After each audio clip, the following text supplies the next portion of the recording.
Next gen நேர்கள் அனைவருக்கும் எனது இனிய வணக்கம். நான் உங்கள் டிஜே சுந்தரவாண்டி, சிவகாசியிலிருந்து.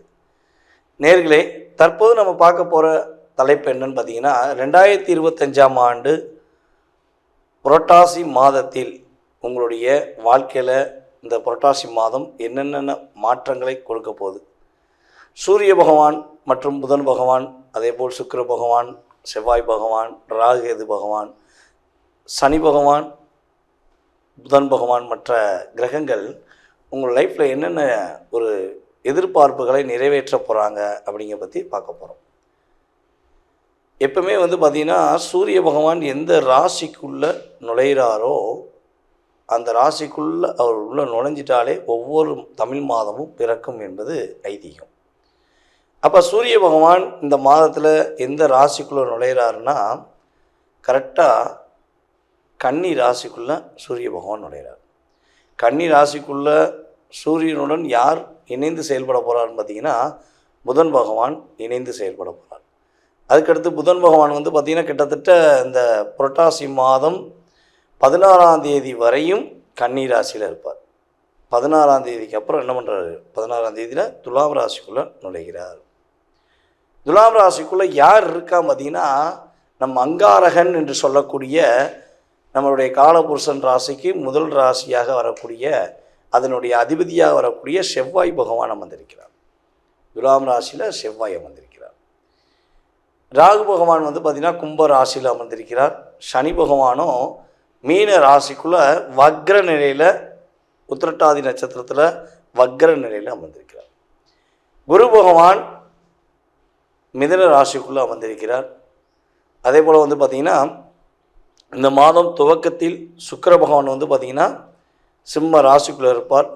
இந்த மாதம் புரட்டாசி மாதம் 24ஆம் தேதிக்கு மேலே அவர் கரெக்டாக பார்த்திங்கன்னா கன்னி ராசிக்குள்ளே சூரியனுடன் சேர்ந்து பயணிப்பார் என்பது கணக்கு.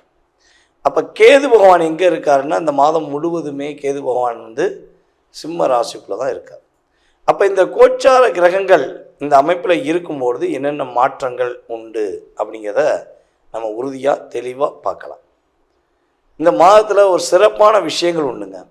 புரட்டாசி மாதம் என்றவுடன் உங்களுடைய அனைவருக்கும் முதலில் ஞாபகம் வருவது என்னென்னா, பெருமாளுடைய வழிபாடு. எல்லா பெருமாளுடைய ஸ்தலங்கள் எல்லாமே, வைணவ ஸ்தலங்கள் எல்லா ஸ்தலங்கள்லையுமே பார்த்திங்கன்னா இந்த புரட்டாசி மாதம் பிறந்துட்டாலே கோவிந்தா கோவிந்தா கோவிந்தா கோவிந்தா கோவிந்தான்னு சொல்லி மந்திர ஜபம் அதிகமாக ஒலிக்கக்கூடிய ஒரு வைப்ரேஷன் இருக்கும்.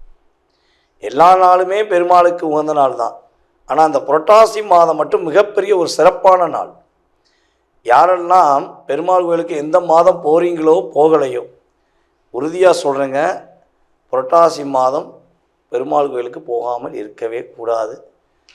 உறுதியாக இந்த புரட்டாசி மாதத்தில் 1ஆம் தேதி முதல் புரட்டாசி மாதம் இறுதி வரையும் நீங்கள் என்ன பண்ணணும், குறைஞ்சது ஒரு 5 முறையாவது பெருமாள் கோயிலுக்கு போயிட்டு வந்துடுங்க. அதான் சொல்கிறாங்க, சனிக்கிழமை அவங்க செலக்ட் பண்ணாங்க நம்ம முன்னோர்கள். புரட்டாசி மாதம் சனிக்கிழமை பெருமாளுக்கு ரொம்ப உகந்த மாதம். அப்போ சனிக்கிழமை எல்லோரும் போங்க அப்படின்னு போக வச்சுருக்காங்க. எல்லாருமே போய்கிட்டு இருக்காங்க. போக முடியாத நபர்கள், சனிக்கிழமை போக முடியாத நபர்கள் எந்த கிழமைனாலும் போகலாம். ஓகேவா? பெருமாளை போய் இந்த மாதம் நீங்கள் எத்தனை முறை நீங்கள் தரிசனம் செய்கிறீர்களோ, அவரிடம் உங்களுடைய வேண்டுதலை வைக்கிறீர்களோ, உங்களுடைய கர்மாவில் உள்ள அத்தனை விதமான பிரச்சனைகளும் தீரும். நீங்கள் முன்னாடி உங்களுடைய பூர்வ ஜென்மத்தில் நீங்கள் செஞ்ச நல்ல விஷயத்துக்கான கர்மா நல்ல விஷயத்துக்கு செயல்படும். அது அதிகப்படியான ஒரு ஊக்கத்தொகையை கொடுக்கும். நீங்கள் உங்களுடைய பூர்வ ஜென்மத்தில் நீங்கள் ஏதாவது தவறான விஷயங்களையோ அல்லது உங்களுடைய முன்னோர்கள் செய்த கர்ம அடிப்படையிலையோ உங்களுடைய கர்ம அடிப்படையிலையோ பாவங்கள் செய்திருந்தால் அந்த கர்மாவை குறைப்பதற்கான ஆற்றல் சக்தி யார்கிட்ட இருக்குன்னா நம்மளுடைய பெருமாள்கிட்ட இருக்குது. அதனால் பெருமாளை நீங்கள் முழு மனதோடு தரிசனம் செய்வது மூலமாக உங்களுடைய வாழ்க்கையில் மிகப்பெரிய மாற்றம் உண்டு. இந்த புரட்டாசி மாதத்தில் இன்னொரு 2 சிறப்புகள் பார்த்துருவோம். புரட்டாசி மாதம் அமாவாசை. இது பார்த்திங்கன்னா மகாலய அமாவாசை. எந்தெந்த அமாவாசைக்கெலாம் நீங்கள் திதி தர்ப்பணம் கொடுக்கீங்களோ கொடுக்கலையோ உறுதியாக புரட்டாசி மாதம் வருகின்ற அமாவாசை அன்னைக்கு நீங்கள் திதி தர்ப்பணம் கொடுப்பது மூலமாக உங்களுடைய முன்னோர்களுடைய ஒரு ஃபுல் வைப்ரேஷன், நல்ல ஒரு விதமான ஒரு ஆற்றல் சக்திகள் நீங்கள் முழுமையாக பெற முடியும். அப்போ புரட்டாசி அமாவாசை எப்போ வருது, என்ன கிழமையில் வருது அப்படின்னு சொல்லி பார்த்தீங்கன்னா, ஞாயிற்றுக்கிழமையில் புரட்டாசி அமாவாசை 6ஆம் தேதியில் வருது.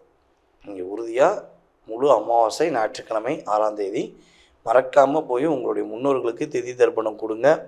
அதே போல் வயதான முதியவர்கள், ஊனமற்றவர்கள், அநாத குழந்தைகள், ஆதரவற்ற குழந்தைகள், நம்ம அநாதன் யாரையும் சொல்லக்கூடாது, ஆதரவற்ற குழந்தைகளுக்கு உங்களால் முடிஞ்ச உதவிகள் நீங்கள் செய்வது மூலமாக உங்களுக்கு இறை அருள், உங்களுடைய முன்னோர்களுடைய ஆசீர்வாதம் முழுமையாக கிடைக்கும். அதுக்கடுத்தபடியாக நம்ம பார்க்க போகிறது புரட்டாசி பௌர்ணமி.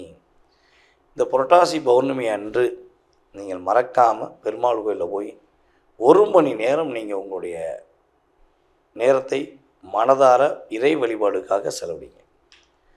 அதன் மூலமாக நீங்கள் ஒரு பெரிய ஒரு ஆற்றல் சக்தியை நீங்கள் முழுமையாக பெற முடியும். புரட்டாசி பௌர்ணமி கரெக்டாக புரட்டாசி மாதம் 20ஆம் தேதி பௌர்ணமி வருகிறது. மறக்காமல் போய் வழிபாடு செய்யுங்க. உங்களுடைய வாழ்க்கையில் எல்லாம் வல்ல நம்முடைய நின்ற நாராயண பெருமாள் ஒளி வட்டங்களை கொடுத்து ஒரு மகிழ்ச்சியை கொடுப்பார். இப்போ உங்களுடைய ராசிக்கான பலன்களை பார்க்கலாம் வாங்க. விருச்சிக ராசி அன்பர்களுக்கு இந்த மாதம் பார்த்திங்கன்னா ஒரு மிகப்பெரிய எதிர்பார்ப்புகளை, மிகப்பெரிய ஒரு சமாளிக்க முடியாத சூழ்நிலைகளை சமாளித்து கொடுத்து வெற்றி பெறுவதற்கான ஒரு வாய்ப்பை கொடுக்கக்கூடிய ஒரு மாதமாக இருக்குது. இந்த மாதத்தில் உங்களுடைய ராசியின் அதிபதி செவ்வாய் பகவான் ராசிக்கு 12ஆம் இடத்துல உட்கார்ந்துருக்கிறார். அப்போ 12ஆம் இடத்துல செவ்வாய் அமர்ந்த பிறகு எப்படி ஒரு அற்புதமான சூழ்நிலை வரும்னு நினைக்கிறோம், எப்படி சொல்ல முடியும் அப்படின்னு கூட நீங்கள் நினைக்கலாம்.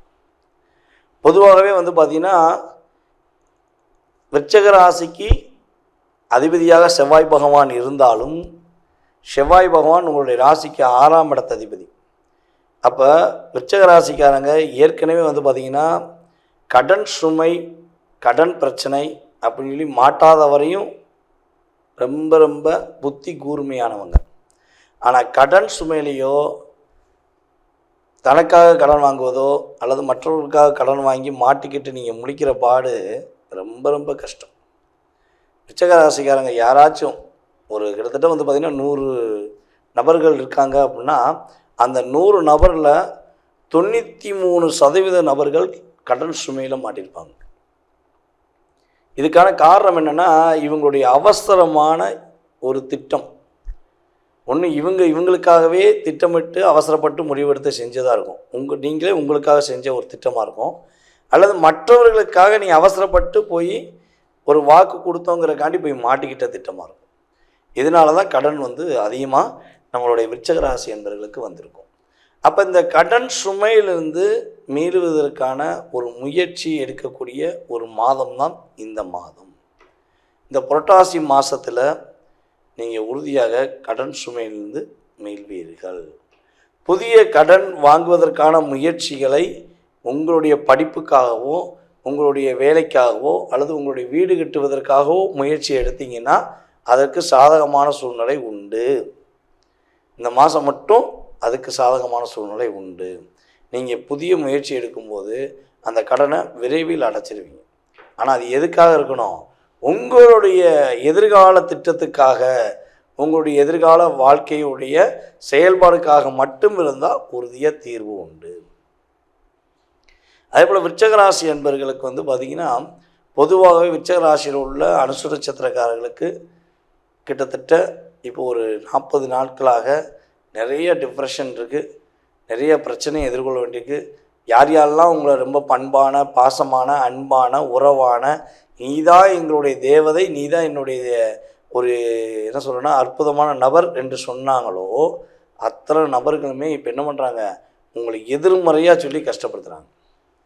நீங்கள் மனசுக்குள்ளே அவ்வளோ ஒரு அழுத்தத்தோடு தான் நீங்கள் போராடிக்கிருக்கீங்க.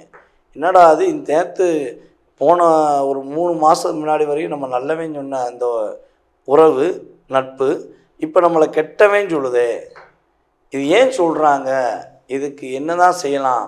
அப்போ நம்ம ஒவ்வொரு முறையும் நம்ம நல்லவங்கன்னு ப்ரூவ் பண்ணிக்கிட்டே தான் இருக்கணுமா அப்படின்னு சொல்லி வருத்தப்படுறீங்க அப்படின்னா, விருச்சிக ராசியில் உள்ள அனுச நட்சத்திரக்காரர்களுக்கு இந்த வருத்தத்திலிருந்து வெளியே வருவதற்கான வாய்ப்பு, இந்த பிரச்சனையிலேருந்து நீங்கள் வெளியே வருவதற்கான ஒரு அற்புதமான வழிபாடு உங்களுக்கு நான் கட்டாயமாக சொல்கிறேன். இந்த வழிபாடை நீங்கள் தெரிஞ்சுக்கணுன்னு ஆசைப்பட்டீங்கன்னா, கீழே உள்ள வாட்ஸ்அப் நம்பருக்கு உங்களுடைய பேர், நட்சத்திரம், எந்த ஊர்லேருந்து பேசுகிறீங்க, இந்த 3 மட்டும் நீங்கள் என்ன பண்ணுங்கள், கமெண்ட் பாக்ஸில் கொடுங்க. ஓகேவா? கொடுத்துட்டு வழிபாடு தெரிஞ்சுக்கணும்னு ஆசைப்பட்றேன் அப்படிங்கிறத மென்ஷன் பண்ணுங்கள். ஓகேவா? அதுக்கடுத்து வந்து பார்த்திங்கன்னா, வாட்ஸ்அப்பில் எஸ்எம்எஸ் போட்டுருங்க. இந்த கீழே உள்ள வாட்ஸ்அப் நம்பருக்கு எஸ்எம்எஸ் போட்டுருங்க. யூடியூப்லேயும் கமெண்ட்ஸ் கொடுங்க. ஓகேவா?